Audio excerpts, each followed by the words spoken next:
مرحبا، اليوم عندنا معلومات إن شاء الله راح تفيدكم عن علاج ديكسافين. ديكسافين هو عبارة عن شراب مثل ما تشوفون يتكون من مادتين مضادة للحساسية، اللي هي مادة الديكساميثازون ومادة الكلورفينارمين. مضاد حساسية، التهابات، حكة. يتكون بشكل أساسي من مادتين. ديكساميثازون معروف هو الديكسن. الديكسن هو مضاد لحساسية القصبات، موسع قصبات، القحة، التهاب المفاصل، التهاب الروماتيزم، التهابات أمراض الدم، العديد من الالتهابات. يعني هو كورتيزون فعال، جدا فعال.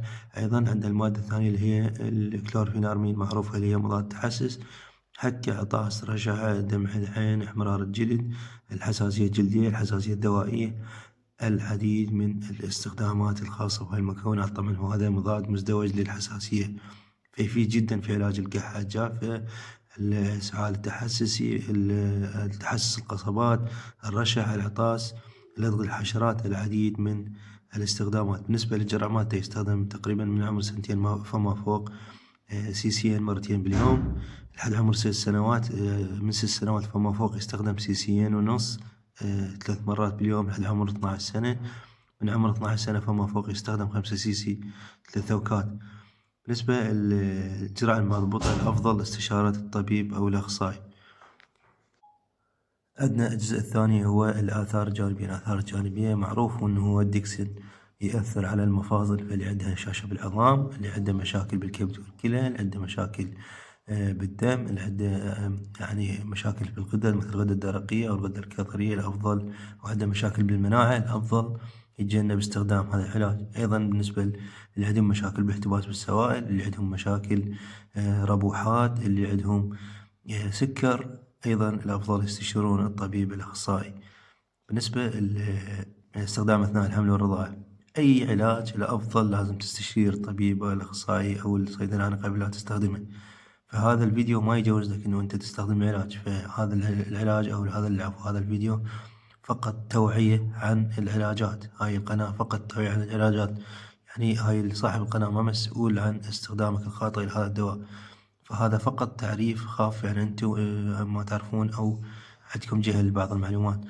بالنسبة للأسماء التجارية أو البدائل مالته، طبعا هذا العلاج يجي بهواي أسماء تجارية. أول واحد معروف أو مشهور اللي هو الفينادون. الفينادون اللي هو يصير باكيت أخضر، يسمونه بالخاشوقي أو الشراب الأخضر مال الحساسية. فينادون نفس تركيب هذا العلاج بالضبط. طبعا هو جاي يعطونه حسب كل الأعمار، بس الجرعة تحدد من قبل الصيدلاني أو الطبيب حسب الوزن وحسب العمر وحسب الحالة المرضية. أيضا أكو شركة ثانية اللي هو يسمونه أبيدون.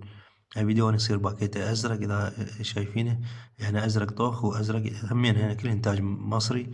البديل الثالث اللي هو فيندكسين. فيندكسين طبعا ذن الأربع أدوية كلهن نفس المكونات، كلهن نفس المكونات. وأكو فيناجون همين يجي صناعة هندية حسب ما أتذكر، فهذن كلهن نفس التركيب ونفس العمل. مضادات حساسية، قحة، عطاس، رشح، احمرار، حساسية الجيوب الأنفية، حساسية الدواء، حساسية لدغ الحشرات، والعديد من الاستخدامات. فإن كلهن صناعة المصرية، فاللي يحب يستفاد ويشوف المزيد من الأدوية يتابع عن هاي القناة، قناة قصة الأدوية الموجودة بالعراق، يعني بشكل عام بالعراق. طبعا أسعار الأدوية يعني ما الأفضل الواحد ما يشرع عنها، لأن الأسعار تختلف من مدينة للثانية ومن بلد الثاني. فأشكركم المتابعة، وإن شاء الله استفاديتوا. تابعوا القناة. شراب الديكسافين يا شباب هو كلش فعال في علاج مشاكل الحساسية والقحة الجافة. في أمان الله.